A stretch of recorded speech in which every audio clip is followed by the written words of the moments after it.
ठीक आहे, मग आता विचारतो मी, जर आपल्या मुंबई महानगरपालिकेच्या बीएमसी एस्टेट प्रॉपर्टीवर गिरणी कामगार, पोलीस कर्मचारी, शासकीय कर्मचारी, महानगरपालिकेच्या कर्मचाऱ्यांसाठी तुम्हाला परवडणारी घरं बांधायची असतील तर तुम्ही कोणाला मतदान करणार? जर आपल्या मुंबईमध्ये जसं उद्धव साहेबांनी 500 स्क्वेअर फुटापर्यंतचा प्रॉपर्टी टॅक्स माफ केला, 700 स्क्वेअर फुटापर्यंत माफ करून घ्यायचं असेल तर तुम्ही कोणाला मतदान करणार? आपल्या मुंबई महानगरपालिकेच्या माध्यमातून 100 युनिट पर्यंत वीज मोफत पाहिजे असेल तर तुम्ही कोणाला मतदान करणार? आपल्या बीएसटीच्या बस ह्या 10,000 पर्यंत न्यायच्या असतील तर तुम्ही कोणाला मतदान करणार? मोफत बस महिलांसाठी सुरू करायची असेल तर तुम्ही कोणाला मतदान करणार? बसचं भाडं रद्द करायचं असेल तर तुम्ही कोणाला मतदान करणार? भाडेवाढ रद्द करायची असेल तर कोणाला मतदान करणार? महामानव डॉक्टर बाबासाहेब आंबेडकरांच्या नावाने जर तुम्हाला सर्वात मोठी लायब्ररी बांधायची असेल तर तुम्ही कोणाला मतदान करणार? लहान मुलांसाठी पाळणं घरं बांधायची असतील तर कोणाला मतदान करणार? मुंबईत चांगले रस्ते पाहिजे असतील तर कोणाला मतदान करणार?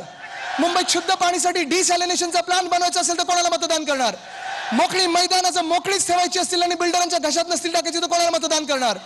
जर आज आपल्याला या मुंबईमध्ये चांगलं कॅन्सरचं हॉस्पिटल बांधायचं असेल तर तुम्ही कोणाला मतदान करणार? जे हॉस्पिटल भाजपला प्रायव्हेटाईज करायचे आहेत ते प्रायव्हेटाईज करून येतात, 5 अजून मेडिकल कॉलेजेस बनवायचे असतील तर तुम्ही कोणाला मतदान करणार? महानगरपालिकेमध्ये जशा आपल्या 10वी पर्यंत शाळा आहेत, 12वी पर्यंत ज्युनियर कॉलेज करून घ्यायचं असेल तर तुम्ही कोणाला मतदान करणार? घरकाम करणाऱ्या महिलांसाठी नोंदणीकृत करून 1,500 रुपये सन्मान निधी म्हणून आपल्याला द्यायचं असेल तर तुम्ही कोणाला मतदान करणार? कोळी महिन्याला सन्मान निधी द्यायचा असेल तर तुम्ही कोणाला मतदान करणार?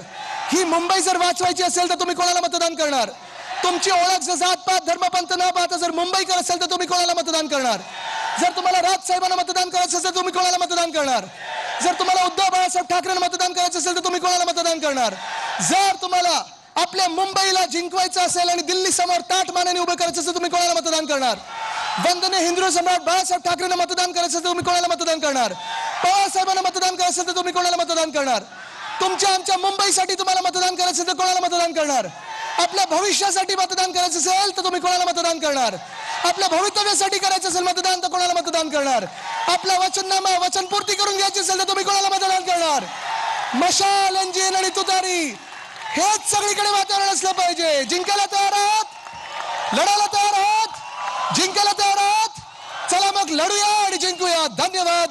जय हिंद, जय महाराष्ट्र, वंदे मातरम.